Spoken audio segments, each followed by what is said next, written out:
de faire pendant les 45 prochaines minutes. Alors, je ne sais pas si j'arriverai à tenir 45 minutes, si je ferai plus long, plus court, je vais essayer de bien respecter le timing. Apparemment, on est c'est très important de respecter le timing. Bon. Le menu des réjouissances, en fait, on va aborder essentiellement quelques exemples du passé, d'innovations qui ont apporté des richesses très importantes pour toute l'humanité, quelques exemples du présent et quelques perspectives d'avenir.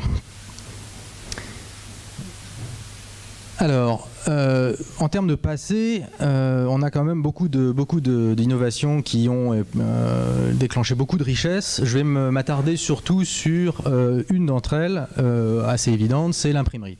Alors, beaucoup de gens imaginent que Gutenberg a inventé les caractères mobiles. Alors, il faut juste savoir que les caractères mobiles étaient en usage en Chine depuis plusieurs centaines d'années, mais ils étaient en bois. La vraie force de Gutenberg, ça a été de construire sur cette innovation-là, et de transformer quelque chose qui était anecdotique, puisque l'imprimerie en Chine était réservée à une élite et pratiquée de façon très artisanale, transformée en quelque chose d'industriel. Essentiellement, il a changé les caractères de bois en caractères de plomb, en fait en l'occurrence un alliage de plomb, d'antimoine et d'étain, qui est beaucoup plus facile à façonner. Il a réussi à formuler une encre épaisse qui travaillait sous pression, et il a fabriqué la presse mécanique qui permettait de reproduire à grande échelle ou en grand volume les pages composées avec ces caractères mobiles. Alors, il faut comprendre que l'impact est absolument énorme. On a beaucoup de mal à imaginer ça maintenant, parce qu'on a des livres, c'est devenu extrêmement courant, mais on est passé au XVe siècle avec, comme on peut le voir ici, un nombre extrêmement réduit de livres qui sortaient tous les ans, hein. En l'espace de quelques dizaines, quelques centaines d'années, on est passé, vous voyez, à 1 milliard. On n'est qu'au XVIIIe siècle ici. Dans les 50 années qui ont suivi l'introduction de l'imprimerie, on a imprimé 20 millions de livres. Alors pour donner un ordre de grandeur, 20 millions de livres, à l'époque, l'Europe, c'était 100 millions d'individus. Donc ça veut dire qu'il y avait quasiment un livre pour 5. Alors c'était pas comme ça que c'était réparti, mais ça vous donne une idée de la pénétration et de la rapidité. On parle de 50 ans. Hein. Économiquement, qu'est-ce que ça veut dire? Ça veut dire que le livre passe d'un bien qui est un objet de luxe, extrêmement rare, un véritable ouvrage d'art. Hein. Il faut voir je ne sais pas si vous avez eu l'occasion de voir des grimoires, c'est quelque chose de magnifique à regarder, mais ce sont des ouvrages d'art, hein, uniques, réservés à une élite, à un objet qui commence à devenir abordable pour, disons, on va dire la grande bourgeoisie, puis la bourgeoisie moyenne. Typiquement, c'est vraiment l'exemple type d'une innovation qui crée une richesse, puisqu'elle permet de baisser la difficulté du coût de composition et de reproduction, ce qui entraîne une baisse de prix. La baisse de prix entraîne une meilleure diffusion dans toute la population, et la meilleure diffusion entraîne, par effet de conséquence, une meilleure culture, une meilleure alphabétisation, typiquement. On estime, je pense à raison, que c'est l'introduction de la presse et l'introduction de l'imprimerie, de l'invention de Gutenberg, qui a directement entraîné la Renaissance, la révolution scientifique, puis la révolution industrielle. On va le voir après dans la suite de l'exposé. Ce qu'il faut comprendre, c'est que chaque innovation construit sur les innovations précédentes, et le rythme auquel les innovations apparaissent s'accélère. Elles bénéficient, il y a un effet rétroactif, on verra en détail, on fera un petit peu de chimie. Il s'agit d'un effet logique qui permet aux innovations de s'entraîner elles-mêmes. Il faut voir que l'impact sur les techniques d'impression, il est encore visible de nos jours. Les techniques d'impression sont précurseurs des techniques informatiques, hein, et des diffusions de l'information. Par exemple, dans la composition des textes et des informations, le principe du clavier, par exemple, qu'on utilise actuellement, c'est quelque chose qui est dérivé de toutes les techniques d'impression initiales. Hein. La structure elle-même des informations, c'est un résultat de l'imprimerie. Alors vous utilisez tous Internet. Internet, c'est du HTML, c'est un langage bien particulier. Le HTML, c'est comme le XML, ce sont des descendants d'un langage spécifique qui s'appelait le SGML, qui lui-même vient de script. Et le script, c'était un outil qui a été développé par IBM au départ pour ses machineries d'imprimerie de grande série. Donc vous voyez, il y a un lien direct entre une innovation de Gutenberg et les usages, les outils que vous avez actuellement. Les pages HTML, en fait, utilisent un langage qui est un dérivé, un petit-fils d'outils d'imprimerie. Voilà. Est-ce que vous avez une idée du plus gros tirage actuellement? Non, le plus gros... Hein non, le plus gros tirage... Non, c'est plus la Bible. Le plus gros tirage annuel à 100 millions d'exemplaires. C'est le catalogue Ikea, effectivement. Bon. Donc vous voyez la question d'impact. Hein, bon, alors un autre exemple d'innovation, c'est l'aviation. Donc tout le monde a cette idée en tête. Hein, donc le fameux rêve d'Icare et de Vinci, et c'est la réalité d'Adair. Hein. Cette volonté a existé depuis la Grèce antique. Bon, qu'est-ce qui s'est passé? Quel a été l'élément déclencheur? C'est quand on est passé du cheval biologique au cheval vapeur. Hein. Pourquoi? Parce que s'envoler nécessite une énergie qu'aucun être humain ne peut déployer seul, et qu'aucun animal terrestre ne peut déployer. Et quand tu as utilisé un oiseau, il faudra un oiseau de très très grande envergure, on parle de 3 mètres, pour arriver à soulever un humain. Donc c'est juste pas faisable sans une puissance mécanique. Hein. Ce qu'il faut comprendre, c'est qu'en un siècle, l'aviation est devenue, depuis ses premiers balbutiements, elle est tellement présente dans nos vies qu'on ne se rend même pas compte de l'impact que ça peut avoir. Hein. On verra d'autres innovations qui sont dans la même situation, mais là on a un impact extrêmement puissant. Le commerce, depuis le fret jusqu'aux aéroports, leurs lignes commerciales pour les individus, les shoppings, les parkings attenants aux aéroports, tout ça, ça représente des sources de richesse extrêmement importantes pour une région. On parle très vite en milliards d'euros, c'est-à-dire que même un aéroport de taille modeste génère des milliards d'euros de retombées directes grâce au commerce. Hein. L'aviation actuellement, c'est 62 millions d'emplois dans le monde et ça fait 2700 milliards de dollars de PIB. Pour l'Afrique, donc on prend le continent qui est actuellement le moins développé en termes d'aviation, c'est quand même 6,8 millions d'emplois, ça représente 7,25 milliards de dollars de PIB, donc c'est absolument pas négligeable. Même dans les endroits où l'aviation est encore peu développée, ça représente déjà des fortunes. Dans 20 ans, on imagine que on projette que ce sera dans 4 cas, ça représentera 99 millions d'emplois et ça représentera 5,9 trillions de dollars, donc 5 900 milliards de dollars. C'est donc plus du double de ce que c'est maintenant. Hein. Donc en 20 ans, on va doubler encore l'impact de l'aviation. Vous voyez, on voit encore une fois une innovation qui a un impact extrêmement fort. Hein. La planète est plus petite. Rapidement, donc l'ordinateur, je pense que vous avez tous une petite idée de ce qu'on va parler. L'ordinateur, l'histoire rapide, bon, on peut imaginer commencer à partir de la Pascaline, enfin c'est tout ce qui est abac, boulier, la Pascaline qui est la première machine à calculer mécanique, on va dire. Charles Babbage qui utilise le principe de cette machine à calculer avec des cartes programmées des métiers à tisser de Jacquard, donc l'utilisation de 2 innovations différentes, donc celle de Pascal et celle de Jacquard, pour obtenir la première machine à calculer programmable. Bon, là, elle est inachevée et c'est son fils qui va la terminer. C'est la machine de différence, donc c'est une machine extrêmement compliquée à manipuler, qui tombait souvent en panne et qui a coûté des fortunes. Ils se sont ruinés dans cette histoire, mais le principe fonctionne.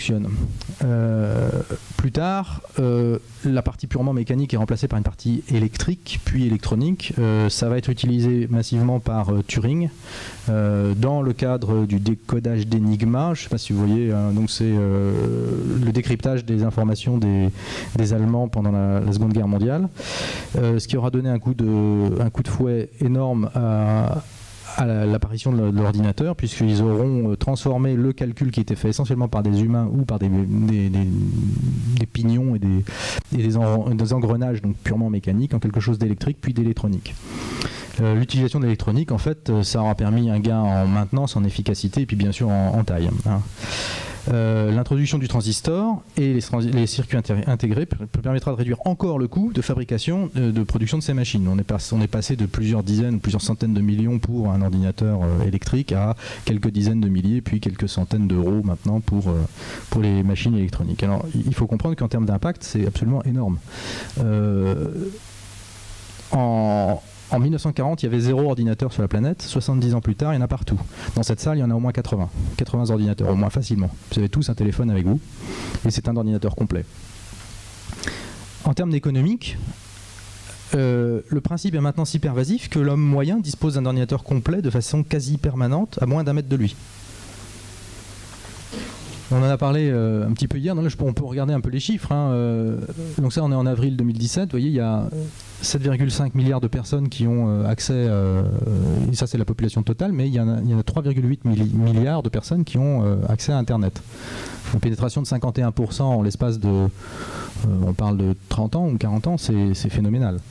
2,9 milliards de personnes sur les réseaux sociaux, donc on en reparlera plus tard, est-ce que c'est bien, est-ce que c'est mal, mais bon, en l'occurrence, ça représente quand même une part importante de l'humanité. 4,9 milliards de personnes sur les téléphones portables. Enfin bon, ce sont des chiffres qui sont absolument énormes. Autre petit chiffre, donc en 1970 il n'y avait personne, bon, maintenant 3,8 milliards d'utilisateurs. On estime qu'il y a 1,8 milliard de sites web, de quoi s'y noyer. Et un petit clin d'œil à la conférence d'hier, donc qui maîtrise la production d'ordinateurs et d'électronique maîtrise le monde. Il n'y a qu'à voir actuellement les deux gros endroits où on produit les ordinateurs, c'est la Chine et les États-Unis. Alors la conséquence directe de l'ubiquité des ordinateurs, c'est au niveau des technologies de l'information, c'est la nécessité de faire en sorte que les ordinateurs se parlent rapidement de l'un à l'autre. Alors c'est pas tout à fait pareil que de parler des ordinateurs eux-mêmes, puisque là on est dans les technologies de l'information, c'est-à-dire les choses qui permettent aux ordinateurs de dialoguer l'un avec l'autre. Alors qu'est-ce que ça veut dire ? Ça veut dire qu'on a été obligé d'inventer des protocoles pour que les ordinateurs disposent d'une façon de dialoguer entre eux qui soit reconnue où qu'on soit dans le monde. Ce n'est pas une mince affaire. C'est-à-dire que dans les années 60, 50, chaque ordinateur, chaque fabricant avait tout intérêt à avoir sa façon de procéder, sa méthode de dialogue entre ses propres ordinateurs. Il faut savoir qu'à partir des années 70, 80 et l'introduction d'Internet, 90, les fabricants se sont retrouvés dans... on est exactement dans la même situation que la création des, je ne sais pas si vous connaissez des conteneurs de cargo. On s'imagine beaucoup que les normes et les états sont nécessaires pour arriver à normer les choses. C'est pas le cas. Je pourrais prendre les exemples des chargeurs de téléphone portable, je peux prendre les exemples des conteneurs de cargo, et je veux prendre aussi des exemples de protocoles informatiques. Les conteneurs de cargo, les dimensions des conteneurs de cargo ont été normalisées sur l'ensemble de la planète sans l'aide d'une organisation gouvernementale. Ce sont les différents affréteurs qui se sont mis d'accord parce qu'ils se sont rendus compte que c'était une économie d'échelle énorme d'avoir toujours les mêmes tailles de conteneurs de cargo. Pour les fabricants de transformateurs, les chargeurs de téléphone portable, c'est exactement pareil. L'Europe avait commencé à dire oui, on va peut-être essayer de réguler parce que tout le monde a son petit chargeur différent, c'est pas pratique. Ils n'ont même pas eu le temps de le faire. Pouf, tout le monde s'est mis et maintenant on a tous des chargeurs USB qui sont tous compatibles les uns avec les autres. Pourquoi ? Là encore une fois, parce que c'est très rentable pour les fabricants, ça leur permet de faire des économies d'échelle énormes au niveau du provisioning de ces objets. Et pour les protocoles, c'est pareil. Au début, ils avaient tous leurs petits protocoles. Je pourrais vous citer au moins 4 ou 5 protocoles de communication inter-ordinateur. Mais le résultat, c'est qu'il y en a un qui a dominé parce que c'était le plus pratique, c'était gratuit, il était complètement ouvert, de source ouverte, et c'est lui qui a été mis en place. L'impact a été absolument phénoménal. En fait, c'est devenu tellement pervasif que maintenant on peut regarder la télé, on peut écouter la radio, on peut tout ce qui est câble, tout ça, ça passe par les mêmes protocoles. C'est tellement versatile qu'on retrouve de tout. Tout comme les ordinateurs qui ont permis de fournir une puissance de calcul et de traitement énorme à un nombre toujours plus grand d'individus, Internet de lui-même a plus que démultiplié l'usage des services rendus par les ordinateurs.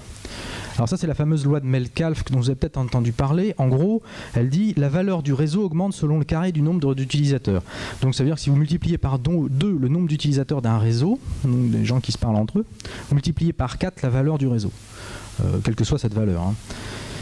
Alors si c'est une valeur d'emmerdement, multiplie par 4 l'emmerdement. Pour donner un ordre de grandeur, Internet, c'est 6% du PIB des USA en 2015. 6% à lui tout seul.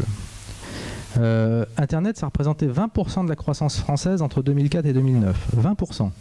Elle n'est déjà pas bien violente, la croissance française, mais là-dedans, il y a 20% seul, c'est Internet. En 2012, le secteur de l'Internet représentait 900 milliards de chiffre d'affaires dans le monde, comparé à la construction 586 ou à l'industrie chimique 255. Donc ça veut dire que l'industrie chimique, ça va être les médicaments, ça va être aussi l'industrie pétrolière, typiquement. C'est 255 milliards de dollars. vous avez l'industrie des télécoms, de tout ce qui est technologie de l'information, c'est 900 milliards. C'est énorme, c'est énorme. Et on parle de quelque chose qui, il y a 50 ans, n'existait pas.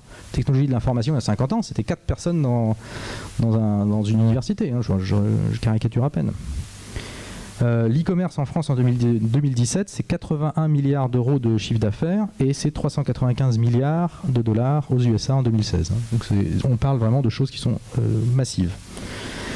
Bon, les impacts évidents, c'est le commerce, on voit ici, l'emploi. On estime que dans tout ce qui est technologie de l'information, l'emploi va croître de 22% d'ici à 2020. Si vous avez envie d'investir, investir dans les technologies de l'information maintenant n'est pas un pari très risqué. Hein, il y a plus de risques ailleurs. Bon, il y a des impacts évidents aussi sur le plan technologique et bien sûr sur le plan culturel, en bien comme en mal. On va noter 2 choses importantes, c'est la croissance, qui est typique des réseaux. Donc on parlait tout à l'heure de l'effet Metcalfe, hein, qui fait que la valeur d'un réseau croît suivant le carré du nombre de ses utilisateurs. Et on verra après, tout à l'heure, la fameuse courbe en S, lent au début, une explosion et après un plateau. L'innovation entraîne l'innovation, comme je l'ai évoqué tout à l'heure avec l'imprimerie. Le fait de connecter les machines entre elles, c'est une invention qui va au-delà de la machine elle-même. C'est-à-dire qu'on crée la machine, et une fois qu'on a commencé à les relier entre elles, on a vraiment deux innovations différentes. Et ces 2 innovations qui se construisent l'une avec l'autre ont une création de richesse qui est supérieure à la création de richesse qui serait possible seulement avec l'un ou seulement avec l'autre. On stimule ainsi l'innovation et on va voir en plus que cette création, cette suite d'innovations entraîne d'autres innovations par la suite. Alors, je voudrais juste vous montrer le slide suivant. Voilà, ça c'est vraiment typique. Donc c'est les différentes phases de croissance. Vous voyez ici, c'est Internet, donc il n'y a personne, quoi. Il n'y a pas grand monde. On commence à introduire un certain nombre de choses. Google arrive ici, et du Wi-Fi. Là, c'est le nombre de... Alors, host and user, c'est le nombre de sites, en gros, hein, et d'utilisateurs. Vous voyez, Google arrive ici, bon, c'est quasiment confidentiel. Hein. Vous voyez, on est actuellement. Hein. Tout ce qui est ici, c'est le nombre d'hôtes de sites, en fait, de sites web. Et tout ce qui est ici, c'est le nombre d'utilisateurs Facebook. Regardez la caractéristique de ces courbes. Hein. Donc c'est un décollage. Au début, c'est très lent. Et après, vous avez un décollage très rapide. Ici aussi, c'est encore plus vif avec Facebook. Donc ça vous donne une idée de la vitesse à laquelle l'innovation entraîne l'innovation et à laquelle les effets réseau ont une puissance vraiment importante. Alors, j'ai parlé de la courbe en S, on va faire un petit peu de chimie. Alors, c'est l'autocatalyse. Alors, je pense qu'il y a peut-être des chimistes parmi nous. Donc, l'autocatalyse, la définition, c'est une réaction chimique dont le catalyseur figure parmi les produits de la réaction. Alors, en termes d'évolution de la quantité de produits dans le temps, ça donne une courbe en S assez caractéristique. Alors, j'ai pas d'exemple chimique qui me vienne à l'esprit. Enfin, typiquement, c'est les réactions en chaîne. Donc vous avez une réaction qui va produire des catalyseurs, et les catalyseurs vont servir à alimenter la réaction. Et ce, jusqu'à saturation. Donc dans le cas pire, donc on a une réaction en chaîne qui va jusqu'à une explosion, mais dans le cas non explosif, on a une saturation chimique, et on arrive avec l'ensemble des produits qui ont été utilisés, l'ensemble des catalyseurs qui ont été utilisés, après on a une situation stable.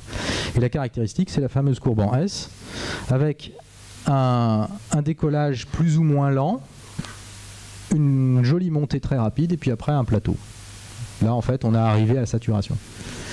Alors, ce qui est intéressant, c'est que cet effet-là s'observe dans les effets réseau et on retrouve cette même courbe pour la pénétration des ordinateurs sur la pénétration du marché des ordinateurs, de l'internet, des téléphones mobiles et tout ce qui est service de désintermédiation ou d'information qui ont un fort effet réseau. Donc quelque part l'humanité et les humains ont une sorte de chimie autocatalytique qu'ils se mettent en place eux-mêmes. Donc normalement, le nombre d'inventions produites suit plutôt une exponentielle simple, donc une courbe assez raide, comme le nombre d'informations traitées de façon mécanique à la seconde, donc on suit vraiment une exponentielle. Alors que si on est dans une courbe en S, le plafond est très très élevé. Donc on sait pas exactement où on en est actuellement des courbes actuelles. Hein. On ne sait pas si on est ici ou si on est là. Par exemple, en termes de Facebook, je vais prendre un exemple concret, Facebook, on est peut-être là. Ils ont du mal maintenant à attraper de nouveaux utilisateurs, de nouveaux gogos, je sais pas. Enfin, en revanche, pour d'autres utilisations, on va voir après la blockchain, on ne sait pas si on se trouve ici ou si on se trouve là. Donc c'est très très compliqué, mais ça vous donne une idée. En fait, quand les courbes se déploient, on peut avoir des courbes extrêmement raides. Alors justement, je vais vous parler de la blockchain à présent. Donc ça, c'est tout ce qui est perspective d'avenir. On a vu en fait des innovations et on voit tout de suite, très concrètement, les richesses que ça produit. En termes de perspective d'avenir, là on est sur la blockchain, Bitcoin. Donc je ne sais pas quel est votre niveau de connaissance du Bitcoin, donc je vais aller assez rapidement sur la description. Bon, c'est une application typique de la désintermédiation que j'évoquais tout à l'heure. Donc on enlève l'intermédiaire, ici l'intermédiaire de tiers de confiance. Il n'y a plus de tiers de confiance pour garantir que l'argent a été déplacé du point A au point B. Tout le monde est participant et on peut garantir que l'argent a été déplacé, qu'il n'y a pas de double dépense, on va y revenir, par le procédé lui-même.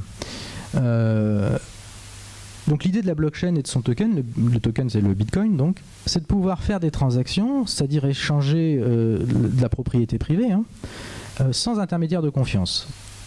En réalité, Bitcoin est une invention assez phénoménale puisqu'elle résout de façon informatique plusieurs problèmes qui sont relativement complexes et de façon extrêmement élégante. Donc il n'y a pas de double dépense, c'est-à-dire que donc vous savez, je ne sais pas si vous connaissez la notion de bien rival et non rival. Alors un bien rival, c'est typiquement une voiture. Et si je prends votre voiture, vous ne l'avez plus. Bon, une pomme, si je la mange, elle n'est plus là. Ça, c'est un bien rival. Un bien non rival, c'est typiquement l'information. Je peux prendre l'information de quelqu'un sans le déposséder de cette information. Donc typiquement, il fait une copie. Et la copie, elle est parfaite. Il n'y a pas besoin d'informatique pour ça. Vous me donnez une idée, j'ai l'idée dans ma tête. Voilà, on a fait une copie et si l'information passe de façon correcte, si j'ai pas mal interprété ce que vous m'avez raconté, alors à ce moment-là, effectivement, j'aurai une copie complète et parfaite de votre idée et de votre information. Donc ça, c'est un bien non rival. Essayer en informatique de faire en sorte qu'il n'y ait pas de double dépense, ça revient à résoudre le problème de rendre rival quelque chose qui ne l'est pas. C'est-à-dire on se débrouille pour faire en sorte que vous avez, on parle de Bitcoin ici, de token, on est certain qu'ils sont qu'à un seul endroit à un seul moment. Ou, dit autrement, qu'une seule personne est capable de le dépenser une seule fois. Donc vous allez transférer les bitcoins d'un point A au point B. Et une fois qu'ils ont été transférés, ils ne sont plus certainement au point A et ils ne sont que au point B. Donc c'est ce qu'on appelle de la double dépense. On ne veut pas que le bitcoin soit dépensé du point A vers le point B, puis qu'un petit peu plus tard, discrètement, ni vu ni connu, il aille du point A au point C. Donc on ne veut pas ça. Donc on veut être sûr que l'information n'est disponible à un endroit donné qu'à un seul moment donné. Donc ça déjà, cette résolution de problème-là, qui est résolue par Bitcoin avec ce qu'on appelle le consensus Nakamoto, c'est particulièrement bien foutu. La sécurité du réseau, elle s'accroît à mesure que la base de données publique, donc le fameux ledger, la blockchain, grandit. C'est-à-dire que la sécurité grandit au fur et à mesure que les opérations sont plus nombreuses. En pratique, dans les systèmes informatiques, c'est l'inverse. C'est-à-dire que plus vous avez un système qui grossit, plus en général il y a de bugs et plus en général il y a d'interventions, de bricolage, de machin. Et là, c'est l'inverse. C'est très très fort parce que ça a été vraiment très très bien conçu de ce point de vue-là. Il peut aussi y avoir des bugs, il peut aussi y avoir des problèmes, mais en termes de sécurité informatique, un bloc qui a été issu il y a une seconde est moins sécurisé qu'un bloc qui a issu il y a 10 minutes ou qui a été issu il y a un an.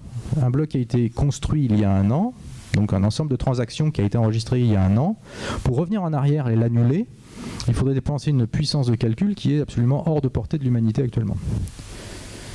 Le consensus Nakamoto, je l'ai évoqué. Alors, je ne sais pas si vous connaissez un petit peu, c'est la résolution du problème des généraux byzantins. Alors, le problème des généraux byzantins, il est présenté comme ça. Vous avez des généraux qui n'ont aucune confiance les uns avec les autres et qui doivent assiéger une ville. Ils ne savent pas s'ils doivent l'attaquer. Donc, ils sont obligés d'envoyer des émissaires les uns aux autres pour savoir s'ils vont attaquer. S'il y en a un qui attaque tout seul, ou s'il y en a deux qui attaquent tout seul, s'ils n'attaquent pas tous ensemble, ils perdent. La ville ne tombera pas. S'ils attaquent tous ensemble, la ville tombe. Donc, ils ont tous intérêt à attaquer tous ensemble, mais ils sont fourbes. Ils ne savent pas si les autres vont attaquer ou pas.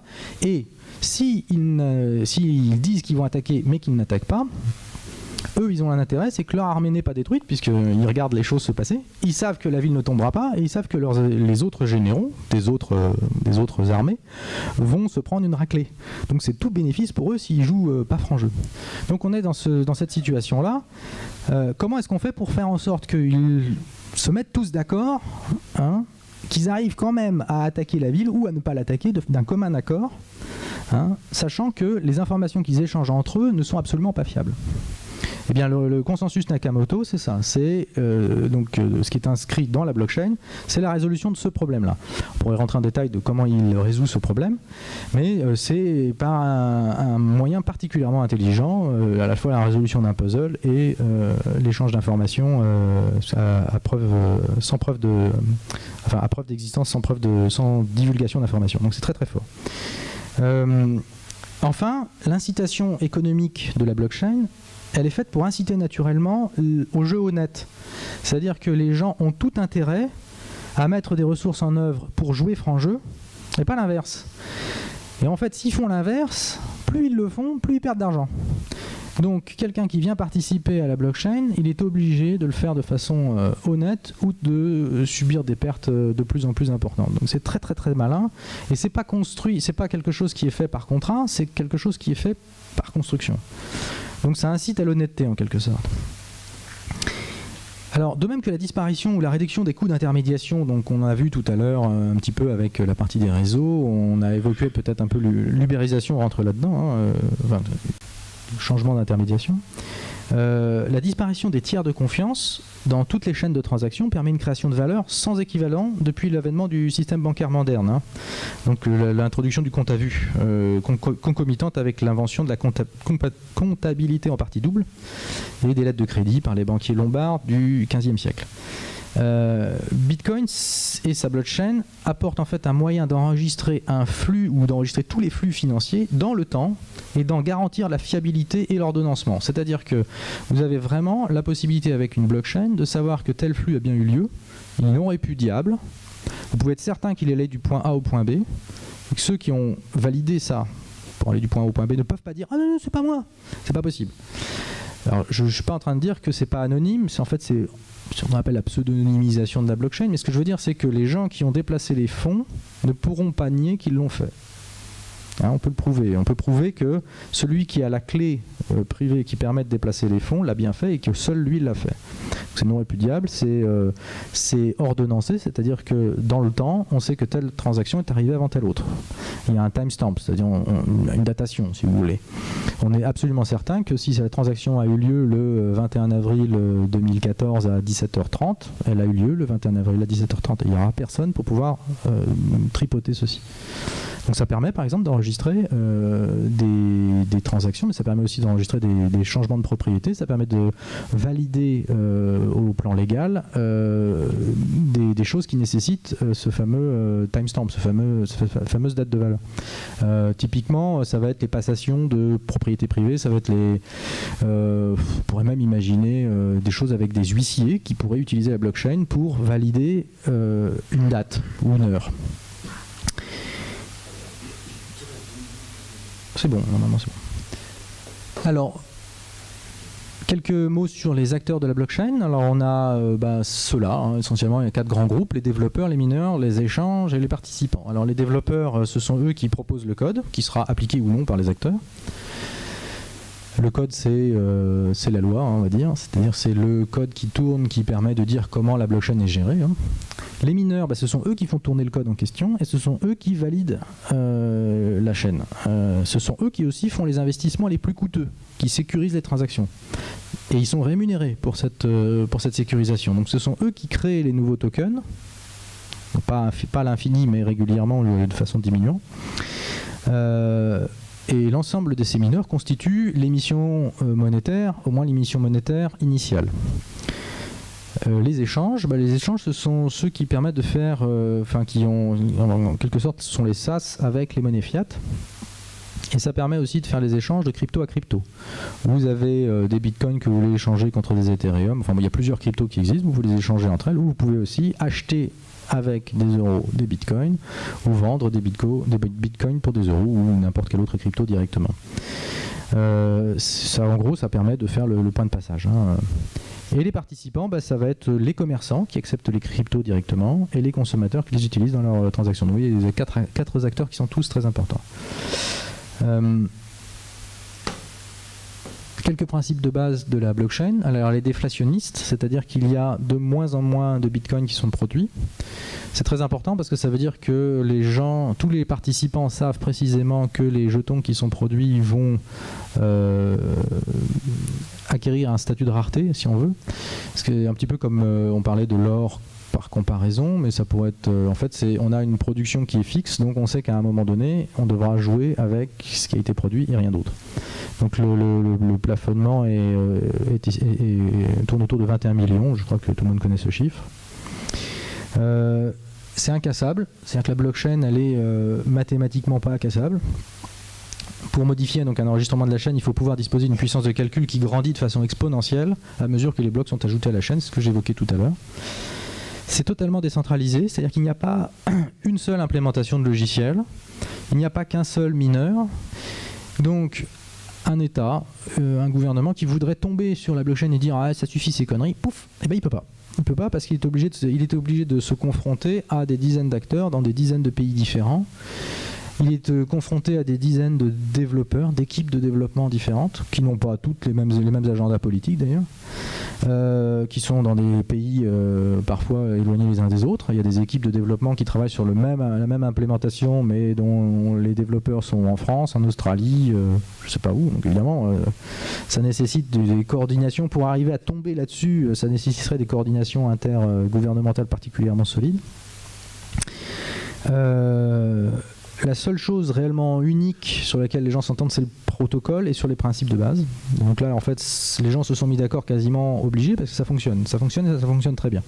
Alors après, il y a toujours des bisbilles, mais sur les grands principes, les gens se sont mis d'accord. Et enfin, c'est incensurable, ça c'est très important. Ça veut dire qu'au contraire du système bancaire actuel, où vous pouvez... vous retrouvez devant une banque qui vous refuse l'accès à vos comptes ou qui vous refuse l'accès à certaines transactions ou qui vient mettre son nez pour le compte de l'État, Tracfin par exemple, sur telle ou telle transaction, eh bien Bitcoin, la blockchain, étant donné que c'est totalement décentralisé, vous ne pouvez pas avoir ça. C'est-à-dire que si vous voulez faire la transaction, il vous suffit d'avoir un accès à Internet et c'est terminé. La chaîne, elle est partagée sur toute la planète. Hein, il y a des acteurs tous différents et pour réellement empêcher une transaction, il faudrait pouvoir récupérer toutes les copies pour les interdire partout. Il faudrait que... c'est vraiment impossible, quoi. Une transaction qui a lieu à un endroit X ne peut être bloquée. Dès qu'elle touche un mineur, elle est immédiatement répercutée chez tous les autres mineurs.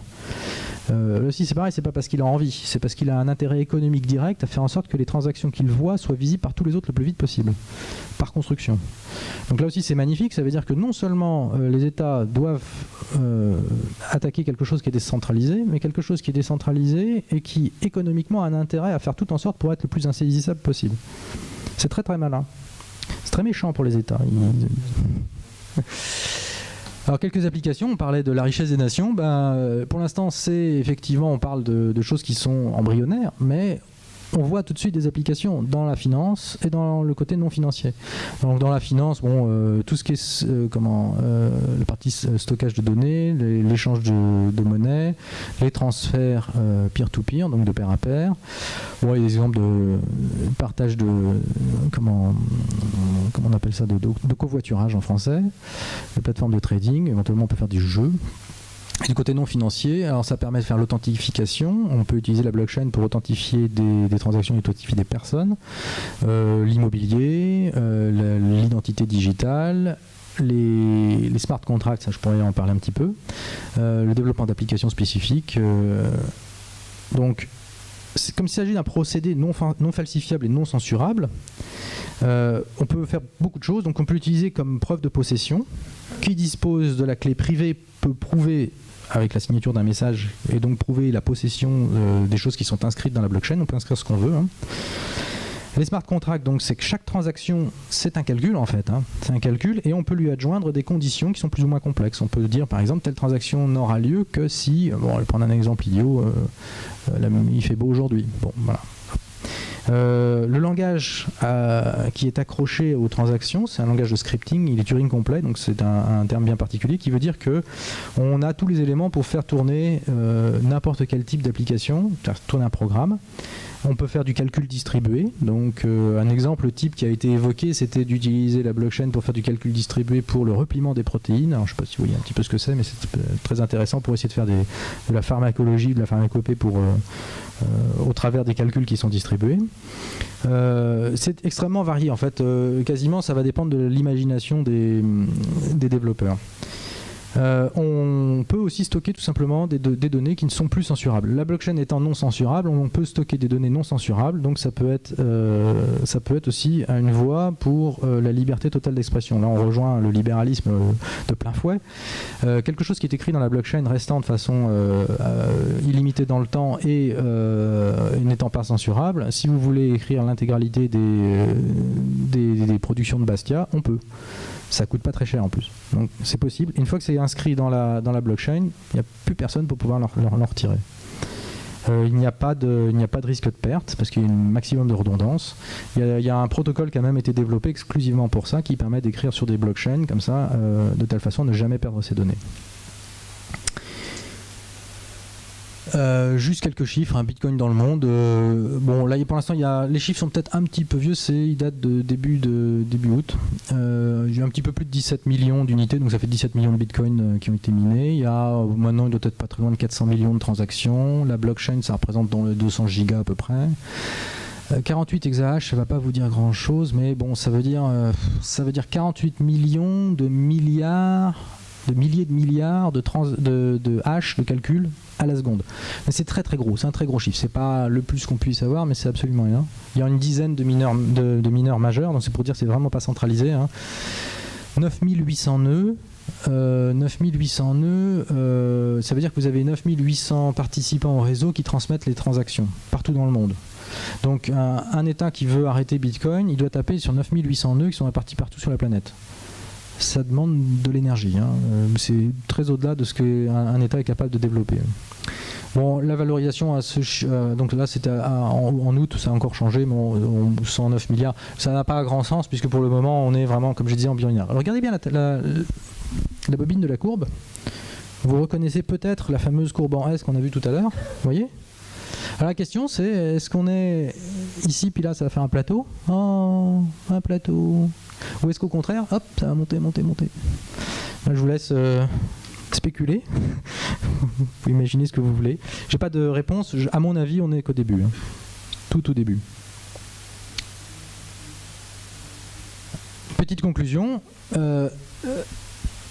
L'innovation et la création de richesse, c'est vraiment le plaisir et la recherche du moindre effort.